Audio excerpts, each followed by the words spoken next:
most of you probably already did. But he is going to give you some brief insight and information on the external funding that's necessary for our tribe to do what it needs to do when we're going up against companies with unlimited resources. Good morning, everybody. My name is Dean Chase. Oh yes, his name's Dean Chase. Quick question for the group. How many of us are attending for the first time? Okay, most everybody. I've had my sales reps over the years attend this. I've never been here. I first want to thank John, Ray, and Barbara for your hospitality. This has been a great meeting. A lot of us, as you know, we're used to being on the road and on these road shows in the circuit, and it's crazy right now. And so it's nice to be back. In a lot of ways, I feel it's like a college reunion. I've seen a lot of old faces. So great program though. Incredible. Thank you. Also, Anne-Marie, thank you for your help, and also, where's your friend? Katie. Katie, Yeah. thank you, Katie. I'd like to share with you some ideas about law firm financing and banking. I was at dinner last night, and one of the folks I was talking to said, hey, how is it that you're in a space and you're marketing something that's intangible? And I said, well, how I look at it is, money's probably the most tangible asset we have. And without it, good luck growing your law firm, good luck living.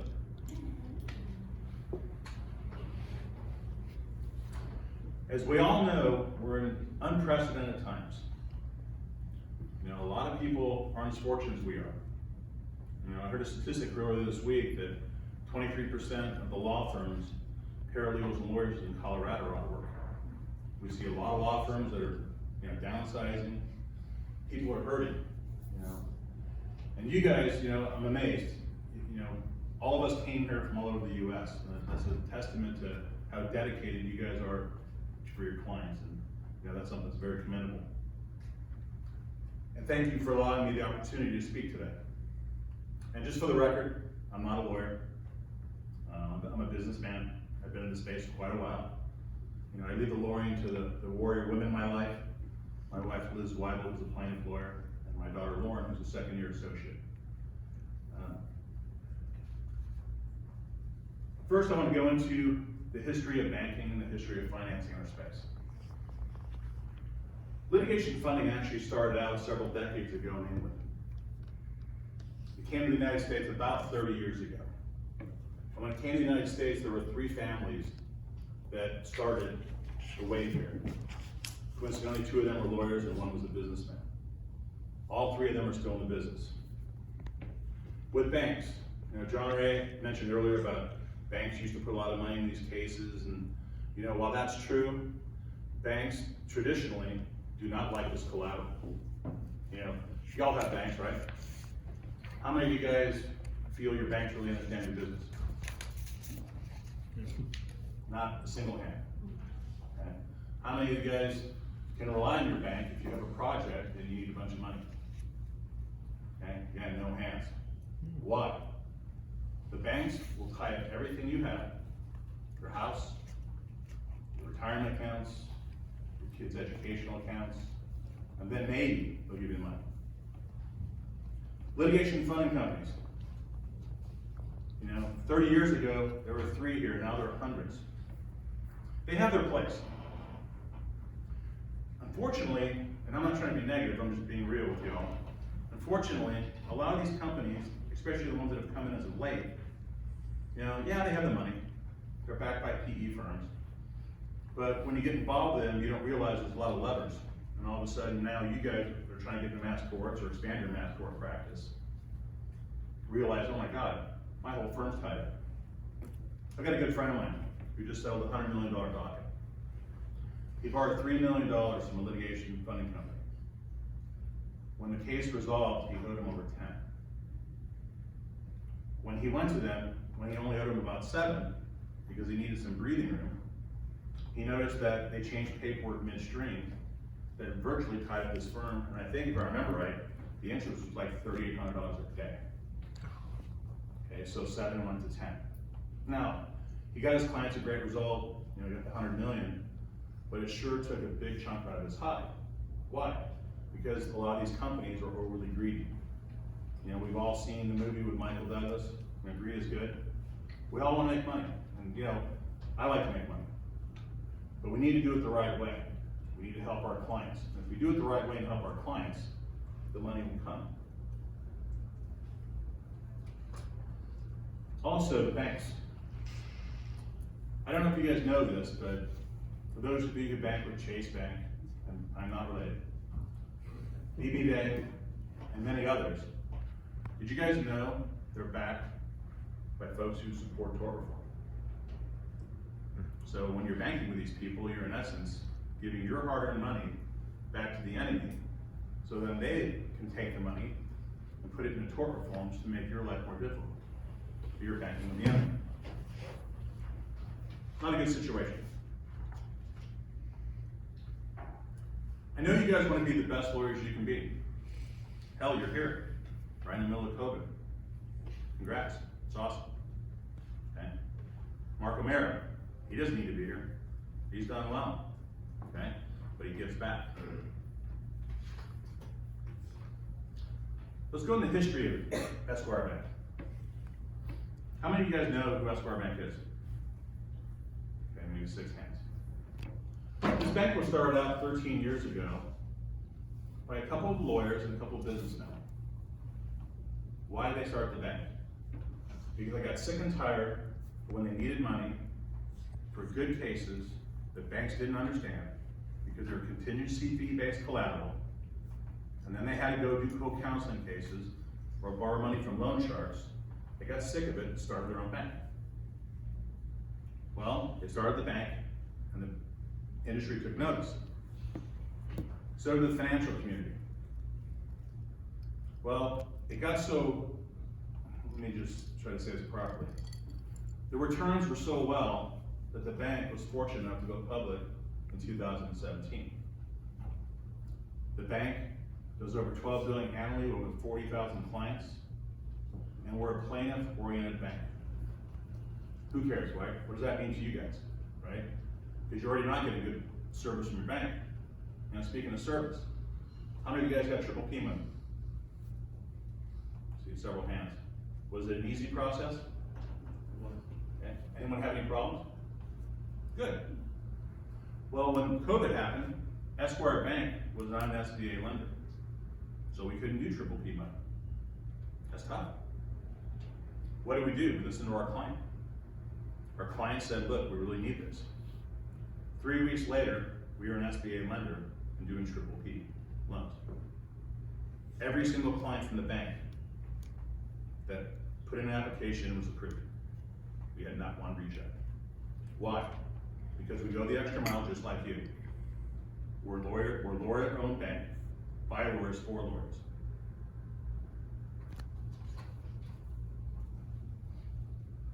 Now, let's go into a little bit about what we can offer you. And by the way, I'm not a real slide guy. I'm more of, like y'all, I like the house calls. Okay?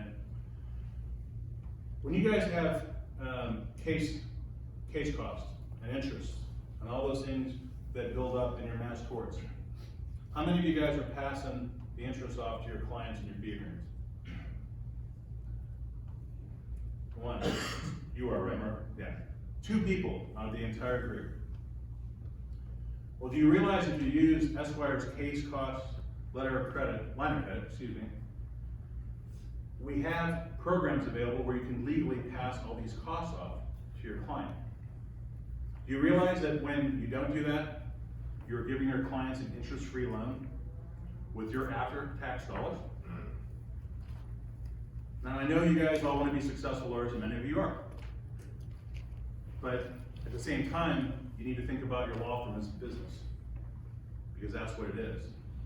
Would a normal business give their clients interest-free loans with their after-tax dollars?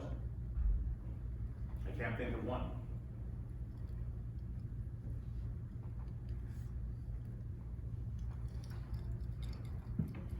We consider ourselves to be your trusted partner. We support various associations.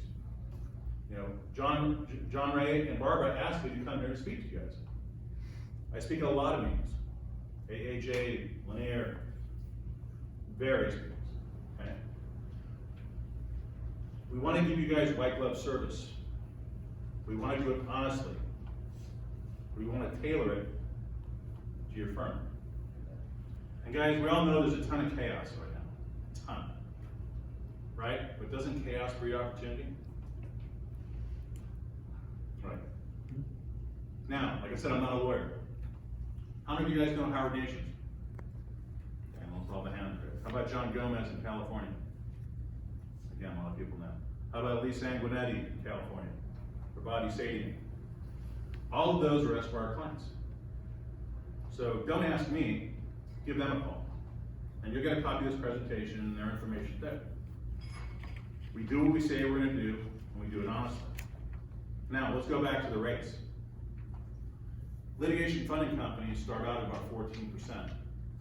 I've seen rates as high as over 30. Our rates are single digits. We work off of prime. You're gonna get the best, and also, money's never been cheaper right now. You will never find money that's cheap again. And what Esquire does is, since we understand your contingency fee-based collateral, we take that as collateral. We do not take your personal assets, so you don't have to leverage your house. Yes, sir? Tell me if I'm assuming, and I've always assumed about Esquire Bank, I said earlier that, you know, banks, regulations can't treat, contingency fee docket as collateral, but that's only with regard to their L1 money. What the hell is L1 money? When a bank takes your money, a regular depositor's money, for every dollar they have on deposit, they're allowed, this is how cash is actually created in our economy. Banks are allowed to, the factoring rate will differ, but let's say $10 for every dollar they have on deposit. That's the money they cannot lend against, but a bank can also have investor money, private money, and so forth. It's not factored money. They're not creating L1 money by making this loan.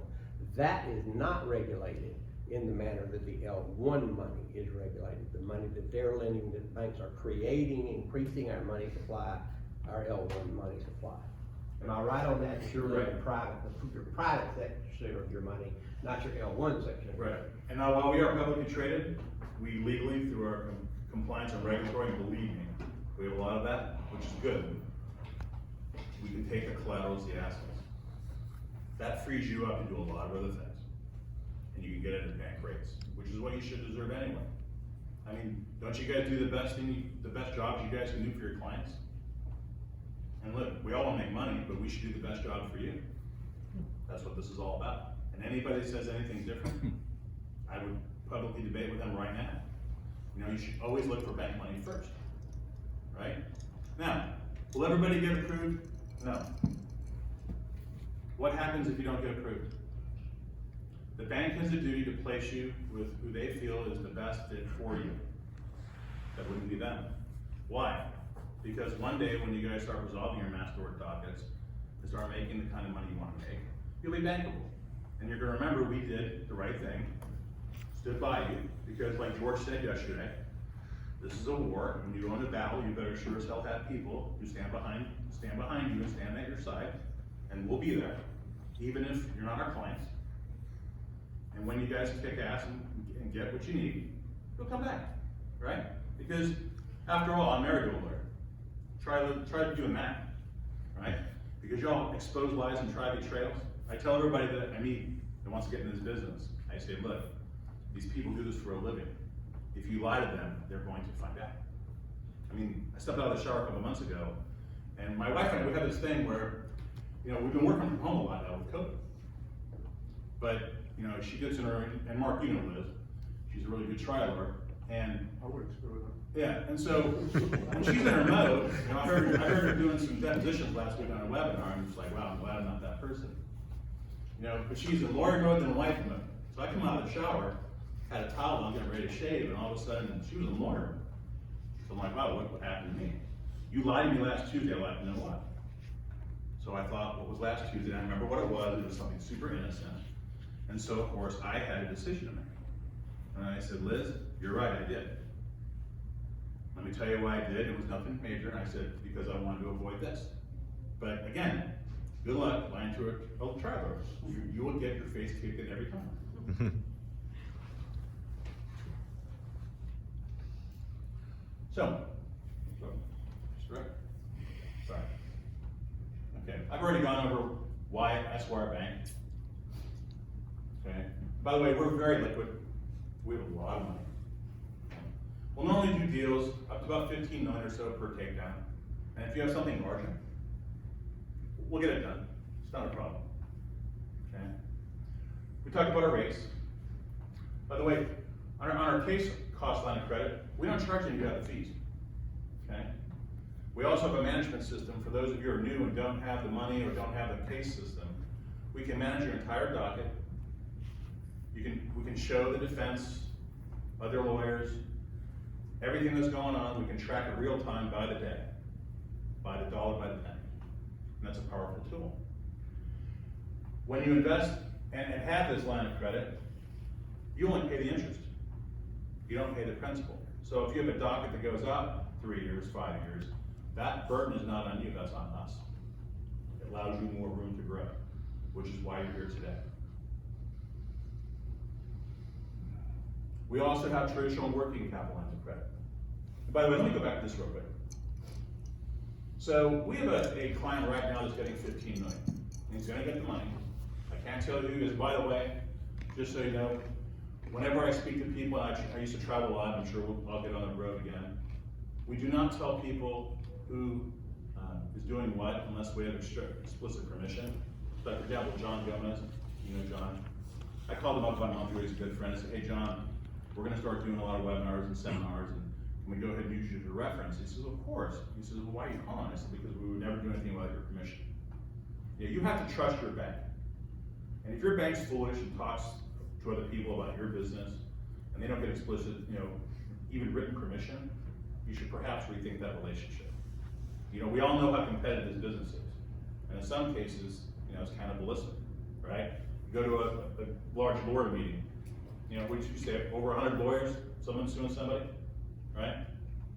We don't talk, we keep that information extremely confidential. So anyhow, so this lawyer that's getting the 15 million, he's self-financed. And by the way, how many of us are self-financing our cases? Okay, some. This guy is, and he's a pretty big lawyer. Well, when he gets his case line taken care of, he's gonna put $3 million right back in his pocket that he put out for his clients. Now he could use that to put back in his firm. He could use it to put back to his personal, or whatever he needs it for. But that's the beauty of it, right? Like the friend I was telling you about that got the $100 million verdict, right? I was at his house, and this is 3 years ago. He had a bucket in his kitchen. And I can't tell you his name, but I said, man, what's with the bucket? He said, man, I hocked my house. I put in all my retirement accounts. He had a Mercedes that had primer on it. He was all in. And that's where I felt bad when that litigation funding company really kind of screwed him over. I thought that was unfair. I didn't think it was right. But that's what you guys do. You risk it all, right? You need someone to stand beside you and share that risk. So just because it took me a little while to actually understand what this was, it's been a couple of years ago, but with that example of 15 million, 3 million out of pocket, you can sort of redo it. So what was that money spent for? So what cost or case costs are includable? Like if I decide to go out and buy myself a Mercedes, like you said, because I want to drive to my client's house, not an appropriate cost that you'd be able to cover, but I mean, it's such an opportunity to sort of fill up that bottom line of what you're taking out of your own pocket. What costs are covered and can be covered by a case cost line of credit? Anything that is ethical and that's not going to put your law firm or the bank in harm's way.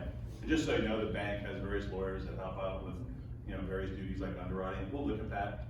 And again, let's say you guys have an incredible docket. Okay? Let's say, for whatever reason, one just came across the desk a week ago. Incredible docket. Horrible person. Bankruptcy, stealing from people. And how much do we loan them? Nothing. Right? It's character. Right? Like I've owned my own companies, I have various business interests, and when the bank approached me, I said, I'm not a banker. I mean, hell, I wear calculators, you know? Why me? And they said, you know everybody across the country. You're very honest. You do what you say you're gonna do.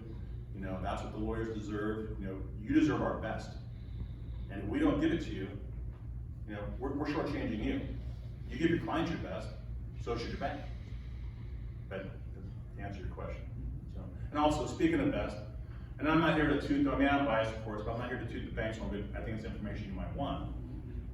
You know, 3 weeks ago, we were voted the #1 community publicly traded bank in America by Raymond James. #1 of the entire country. Last year, we were #3. And when I say these folks mean business, they do. They're ethical, they're honest. Yeah, we all make money. But at the end of the day, you know, you've seen things on listservs just like I have. You know, if you don't do things right, you know, you're gonna go out of business really quickly. You know, imagine pissing these people off. You know, good luck, right? Oh, it's only done here. What's Yeah, that? it's very important. And I think quite often, when people think of the world of finance, the most simple way to think of the world of finance and like the base where you start your thinking, when looking at any deal involving finance, big word finance, is what does the financial industry exist for? What is finance? Well, obviously, we all do things in the world called work that we want to get a return for, we want to make money. Return never exists without risk. The financial markets, whether they be banks, whether they be the stock exchanges and so forth, are in the business of buying and selling risk. That almost sounds crazy. What do you mean by risk? Because buying risk in one form or another is the only way to get return. So the banking industry, the finance industry wants to buy risk that is, gets them a return commensurate with the level of risk they're taking. The more risk they take, the more return they take. If you're asking someone in the world of finance to give you money to take a risk, you don't want to pay more than the risk you're asking them to take. You know, if you're asking them to take a crazy risk, you gotta pay more. But that's it. The financial industry is the business of buying and selling risk. And that's it. And on that risk, I always tell everybody is, go to the bank first, because if you don't get approved, you get placed somewhere else. But the underwriting work is done. You know, always go for the cheapest money first. You know, and again, another story. I had some people approach me about 1.5 years ago before I joined the bank. Hey, we're starting this fund, blah, blah, blah. And you know everybody, and et cetera, and let's do some deals. And so I picked a couple people that I knew I could immediately pull back. Because I'm not gonna be foolish and wreck my name, because my name's everything to me, just like you guys. And so, we start the process, we get this one deal going on with like 10 million, and all of a sudden, I get a call, and they said, hey, where do you want your half? I'm on my half of what? Right, the half of the money we spent, $25,000 from the lawyer. I'm like, you did what? They took a $25,000 deposit from the lawyer with some bullshit paperwork, and I said, hey, send it to my bank right here. So they did. What did I do? I sent it to the attorney, and I said, I am not associated with these people, I want nothing to do with these people. You need to get the 12.5 back. I apologize, because you know, no one's perfect, okay? But that's kind of how this industry is morphing into. And I want nothing to do with anything that's gonna wreck my name, okay? You know, you can't buy respect. It has to be earned, right? And so, but I can tell you stories for days.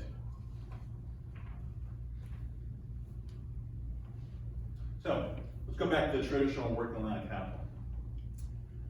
You know, you're growing, you guys wanna do a big deal with George, you guys wanna add staff, whatever. We'll get you a working line of capital. Again, single digit rates. Again, leveraging your assets on your dockets, your cases, okay? You pay it down, use it as a revolver. So let's say if you get $3 million, you pay $1 million down, you have another $1 million to use. You know, it's typically a 1-year term. Okay, but we're flexible. You're growing. You have another project you're working on, and you have good character, and we like the project. We'll extend and increase the line. Why wouldn't we? We're your partner after all.